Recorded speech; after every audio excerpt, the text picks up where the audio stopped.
So, Pearson have just delayed SATs results for 500,000 children across England.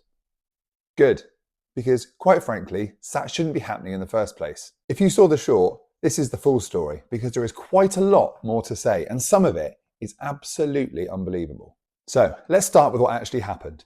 Pearson, a private company, won a contract worth £180 million to mark the Key Stage 2 SATs papers for 4 years. And here we are, year one, their systems have failed and the SATs results are going to be at least 9 days late.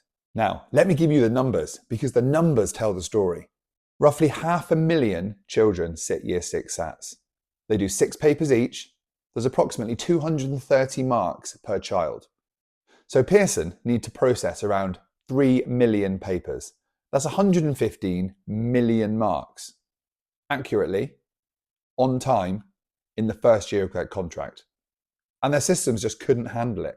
Now, the government is talking about financial penalties, they're talking about cancelling the contract, there are calls for the whole process to be nationalised.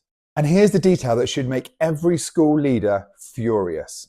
The date for schools to submit marking review applications has been moved to the 24th of July. That's after the term's finished. That is when most schools have already broken up for summer. Think about that. The results get to you.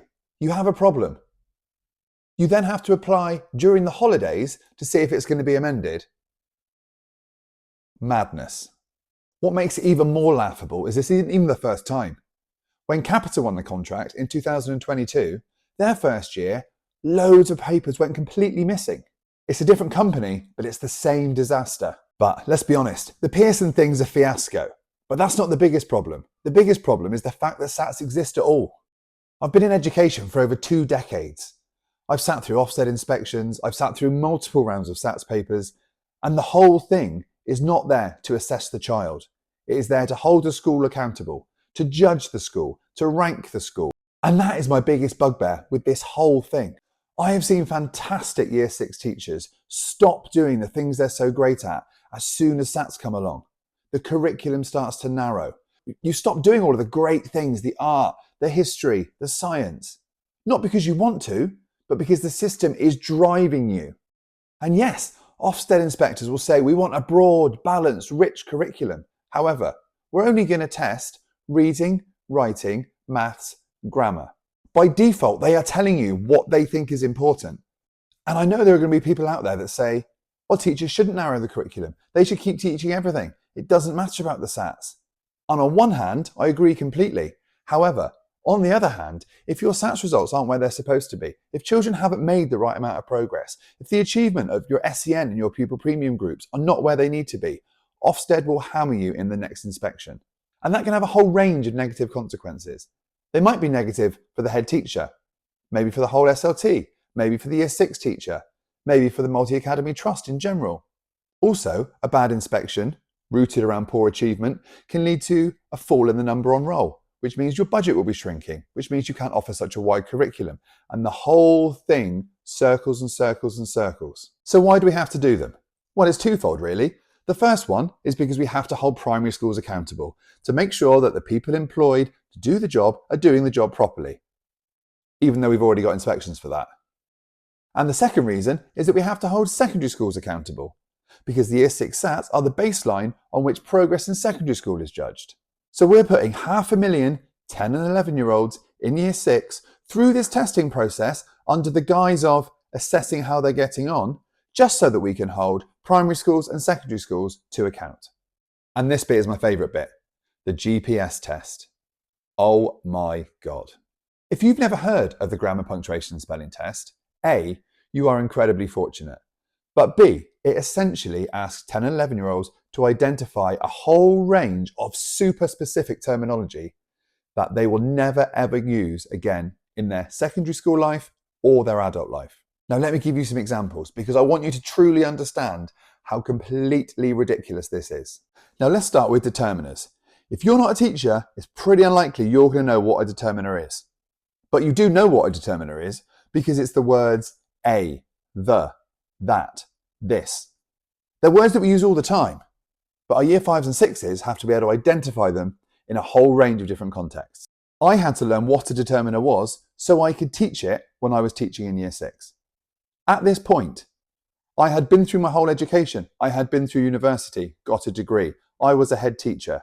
I was perfectly capable of writing, but I had never even heard of the term before. Right, let's move on to tenses. And I know what you're thinking. Oh, we know tenses. Past, present, easy. What about past, perfect, progressive tense? So not just the past tense, not even just the past perfect tense, the past, perfect, progressive tense. It's the difference between he had eaten and he had been eating.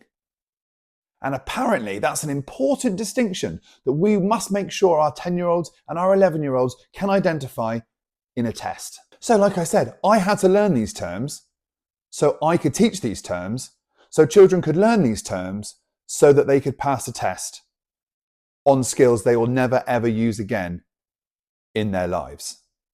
That's not education, that is compliance. Now, in 2020 and 2021, there was a global pandemic and there were no SATs. And guess what happened? Education carried on exactly as it did before. The education system did not collapse because there was no standardized testing for Year 6 pupils. Not one thing that SATs supposedly exist to protect fell apart. And the moment it was safe to do so, the very first opportunity the government had, they brought them back.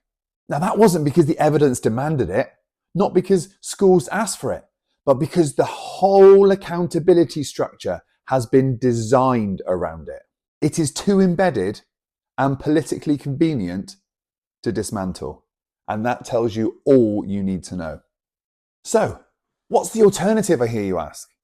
Well, it's teacher assessment, done properly, with proper moderation and proper trust in the professionals doing it. Now in Year 6, we already teacher assess writing and science. We have a framework which is proven to work. Now the argument that we can't trust teacher assessment is actually the argument that we don't trust teachers.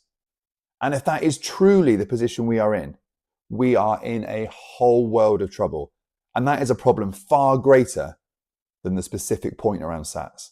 Now, I am not saying no accountability, not at all. What I am saying is accountability built on narrowing the curriculum, ranking and judging schools, stressing 10 and 11-year-olds, and a process that has been outsourced twice and has failed, is not a serious accountability measure. It is not a serious accountability system. It is a joke. Now, Pearson's failure is embarrassing. The contract chaos is embarrassing. But if the government's response is just to try and find a different contractor that will do the same thing slightly better, they have missed the whole point.